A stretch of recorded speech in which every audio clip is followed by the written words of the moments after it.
Hey, we're gonna do a set of standing Pilates exercises, standing because I have Finn the puppy with me and I don't wanna lay on the ground. So, you're gonna take a big breath in, bring your arms above your head, inhale, and exhale. One more, inhale, lifting the ribs upward, and exhale, pressing everything towards each other. Kind of like that Tai Chi motion, right? We're gonna inhale, expand in the center, and exhale, press. All right, this time we're gonna do some body isolation. So bend your knees a little bit, keep your pelvis still, and move your rib cage right and left. So this is a practice in trying to keep stable in one part of your body while moving in the other part of your body. Let's do 5, 4, 3, 2, 1. All right, now our ribs are gonna go forward and back. I'll turn sideways so that you can see it. Forward and back. And we're doing these motions to kind of get a sense of where our rib cage is relative to our pelvis.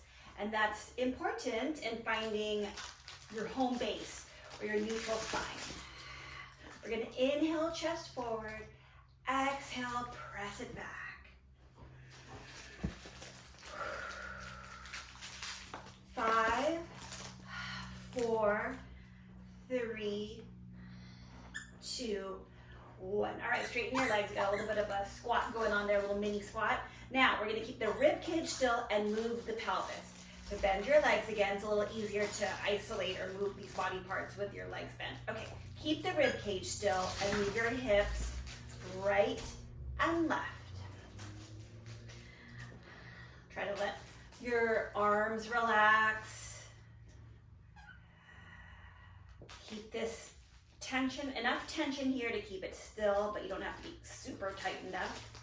And then down here, we're loose. Maybe you're feeling your legs working because we're staying in the squat position. And 5, 4, 3, 2, 1. Okay, straighten your legs, bend them again.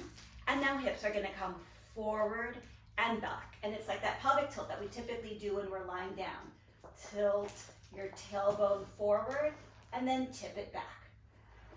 Forward and back, forward and back. 5, 4, 3, inhale here, exhale here, 1. All right, now you're going to tip your head forward. You can bring your feet hip distance apart.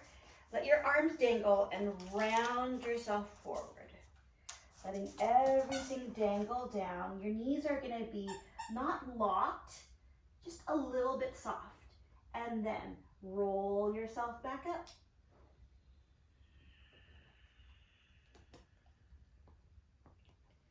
Take a breath in here at the top.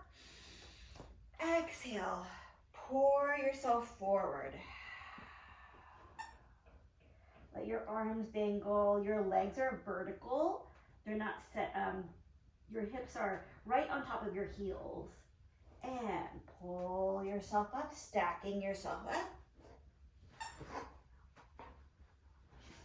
And one more, rounding down, exhaling to come down. Take a breath in at the bottom. And exhale, stack yourself back up. Getting your pelvis upright, then your low back, mid back, shoulders, and head. So now we're in this, we've shifted our ribs right and left, front and back. We want our ribs to be right on top of our pelvis, right? And then I'd like you to bend your knees and set your hips back, but keep the line of your ribs and your pelvis. So if I was here, my ribs would be in front of my pelvis, and if I was here, my ribs would be behind my pelvis. So we're gonna try to keep that diagonal going, that diagonal line. Like you have a stick going through your spine, and you don't wanna bend the stick. So here is a nice squat position where you are bending through your ankles, your knees, and your hips while your spine is staying in a neutral alignment. And 5, 4, 3, exhale to come up, 2, and 1. All right, now we're gonna put one leg behind us and then make that little bend motion that you just did in your squat, but it's only on one leg, and then the other leg's behind us. So if we had our leg here, it'd be like the squat we were in, but now it's behind us. And you're gonna lift that leg up and down, trying to keep everything else still. And 8, 7, 6, 5, 4, 3, 2, 1. And then switch sides. So we get into that squat position, send one leg behind, maintain everything else still as you lift up and down. And 8, 7, 6, 5, 4, 3, 2, 1. All right, legs back into right underneath, or feet right underneath your hips, and you're gonna rise up and down on your tippy toes. And as you rise up and down, I'd like you to think not like you're pushing into the floor or even that you're raising your heel up, but rather that someone's pulling you from the top of your head, or like you have a string pulling you up, which unweights everything underneath, and you just start to float up in the air. And 8, 7, 6, 5, 4, 3, 2, and 1. Now we're gonna combine the two motions. So you are gonna squat and then rise up with your arms above your head. And squat and arms up. Notice that when your arms are up, your ribs are right above your pelvis, not in front, or else you'll start to fall forward, and not behind, or else you'll start to fall back. Okay, here we go. Let's go. 5, 4, 3, 2, and 1. All right, so now let's bring our legs apart, slightly turned out, and you're gonna make little sumo squats. And you're gonna think about your sits bones, the bones that you sit on, or your ischial tuberosities, the bones that you feel when you're sitting down in a chair. They're gonna come apart from each other and come towards each other. Imagine that they're melting and softening apart from each other and coming towards each other. Apart and together. Control the port, not just like push it out, but like let it soften and then pull it together. And 4, 3, 2, and 1. Stay down low. Can you shift side to side? And remember that feeling when you were going up on your tippy toes, where like something's pulling you up to the ceiling? Keep that lift, and that's what allows you to shift your weight from side to side, side to side. And 5, 4, 3, 2, 1. All right. Woo. Tiring on the legs. Let's give it a stretch. So grab onto your ankle,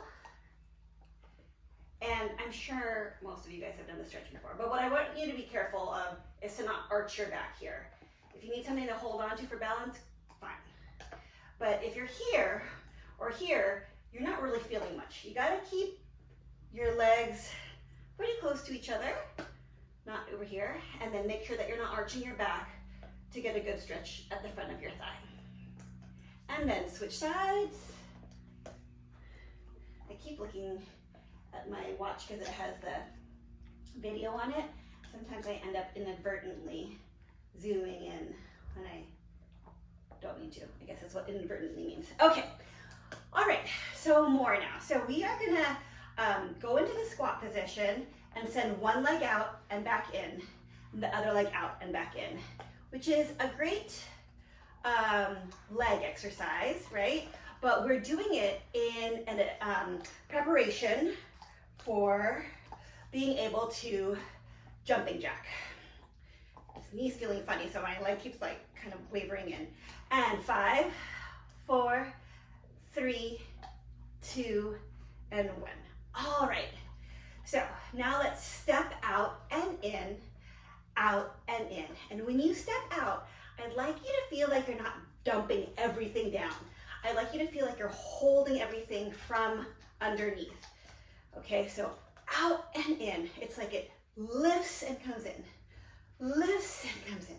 And 5, 4, 3, 2, and 1. All right, legs back together, little bounces. And when you do the little bounces, it's like your head is being pulled up to the ceiling, keeping a little lift in you. The lift is here, it's here, it's here. You're not going down, down, down, but you're going up, up, up. Does that make sense? I don't know, because you're on the other side of YouTube and I can't hear your answers, but I hope it makes sense. You're lifting, lifting, lifting. And 5, 4, 3, 2, and 1. That's pretty hard on all your, like your core, your pelvic floor when you're bouncing like that, but that's just what we need to get us ready to do something like jumping jacks or running. All right, so now you're gonna take that bouncing and you're gonna switch legs. It's a little bit more complicated when you only have one leg going, right? So can you keep the lift so that you're not splatting down when your legs are doing a little jogging motion. And 5, 4, 3, 2, 1. All right, now put those all together. We're gonna go back to that jump that we did, but we're gonna get some air. And when you land, I'd like you to land quietly, like you want no one in the room to be able to hear. So you're gonna bend, jump, and land quietly. It's like that string is still pulling you up to the ceiling, or you have a harness on pulling you up so that you don't land hard. Because you imagine if you land hard, everything pushes down onto your core and pelvic floor, and then, you know, you might have some unwanted leaking or something like that. Okay, so bend, jump, and land softly. Bend, jump, and land soft. Bend, jump, and land soft. Bend, jump, and land soft. And 5, 4, 3, 2, and 1. All right, now for the opening the legs apart, when you jump, which is harder because everything opens and you need to hold everything together when you don't have that kind of like closure. Okay, so here we go. We're gonna open and feel that lift. Open, lift. Lift.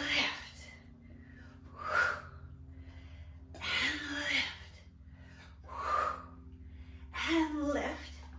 Okay, now a little bit faster, keeping that lift kind of like when we were doing this. Okay, here we go. Out, in, out, in.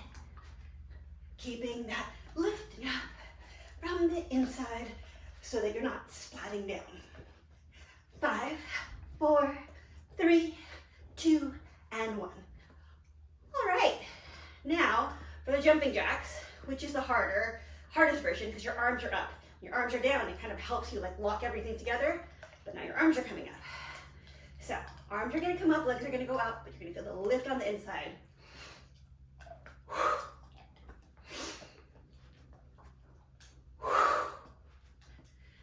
See what helps you keep lifted. Inhale to open, or exhale.